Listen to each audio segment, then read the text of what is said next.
I don't like words that hide the truth. I don't like words that conceal reality. I don't like euphemisms or euphemistic language. And American English is loaded with euphemisms because Americans have a lot of trouble dealing with reality. Americans have trouble facing the truth. So they invent a kind of a soft language to protect themselves from it. And it gets worse with every generation. For some reason, it just keeps getting worse. I'll give you an example of that. There's a condition in combat. Most people know about it. It's when a fighting person's nervous system has been stressed to its absolute peak and maximum, can't take any more input. The nervous system has either snapped or is about to snap. In the First World War, that condition was called shell shock. Simple, honest, direct language. 2 syllables, shell shock. Almost sounds like the guns themselves. That was 70 years ago. Then a whole generation went by, and the Second World War came along, and the very same combat condition was called battle fatigue. 4 syllables now. Takes a little longer to say. Doesn't seem to hurt as much. Fatigue is a nicer word than shock. Shell shock. Battle fatigue.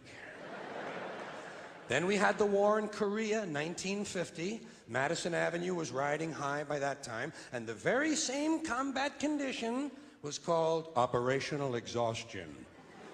Hey, we're up to 8 syllables now. And the humanity has been squeezed completely out of the phrase. It's totally sterile now. Operational exhaustion. Sounds like something that might happen to your car. Then, of course, came the war in Vietnam, which has only been over for about 16 or 17 years. And thanks to the lies and deceit surrounding that war, I guess it's no surprise that the very same condition was called post-traumatic stress disorder. Still 8 syllables, but we've added a hyphen. And the pain is completely buried under jargon. Post-traumatic stress disorder. I'll bet you if we'd have still been calling it shell shock, some of those Vietnam veterans might have gotten the attention they needed at the time. I'll bet you that. I'll bet you that.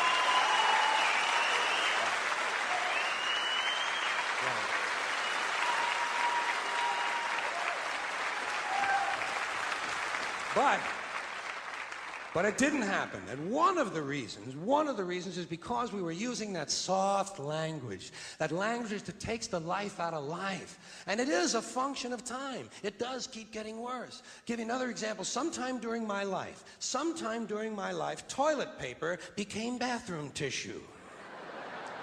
I wasn't notified of this. No one asked me if I agreed with it. It just happened. Toilet paper became bathroom tissue. Sneakers became running shoes. False teeth became dental appliances. Medicine became medication. Information became directory assistance. The dump became the landfill. Car crashes became automobile accidents. Partly cloudy became partly sunny. Motels became motor lodges. House trailers became mobile homes. Used cars became previously owned transportation. Room service became guest room dining. And constipation became occasional irregularity. When I was a little kid, if I got sick, they wanted me to go to the hospital and see the doctor. Now they want me to go to a health maintenance organization or a wellness center to consult a healthcare delivery professional. Poor people used to live in slums. Now the economically disadvantaged occupy substandard housing in the inner cities. And they're broke. They're broke. They don't have a negative cash flow position. They're fucking broke. Because a lot of them were fired. You know, fired. Management wanted to curtail redundancies in the human resources area.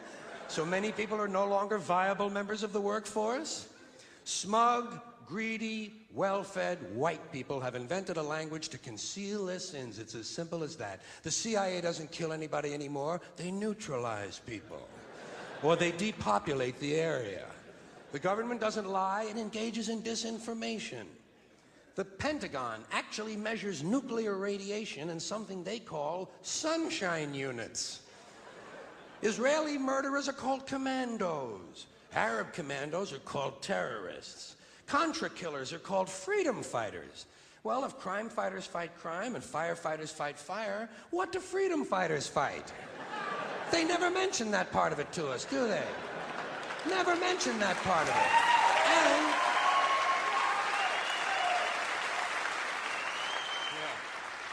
And some of this stuff is just silly. We all know that. Like on the airlines, they say they want a pre-board.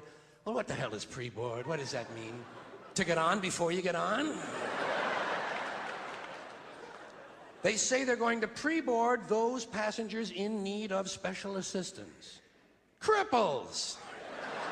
Simple, honest, direct language. There's no shame attached to the word cripple that I can find in any dictionary. No shame attached to it. In fact, it's a word used in Bible translations. Jesus healed the cripples. Doesn't take 7 words to describe that condition.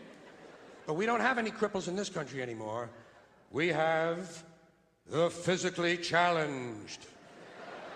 Is that a grotesque enough evasion for you? How about differently abled? I've heard them called that, differently abled. You can't even call these people handicapped anymore. They'll say, we're not handicapped, we're handy-capable. These poor people have been bullshitted by the system into believing that if you change the name of the condition, somehow you'll change the condition. Doesn't happen.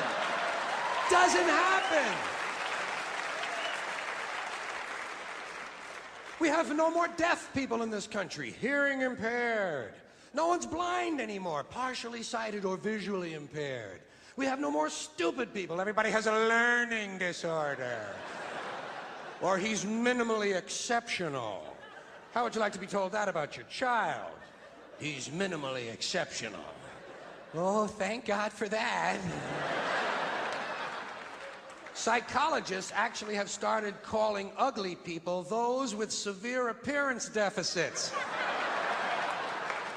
It's getting so bad that any day now I expect to hear a rape victim referred to as an unwilling sperm recipient.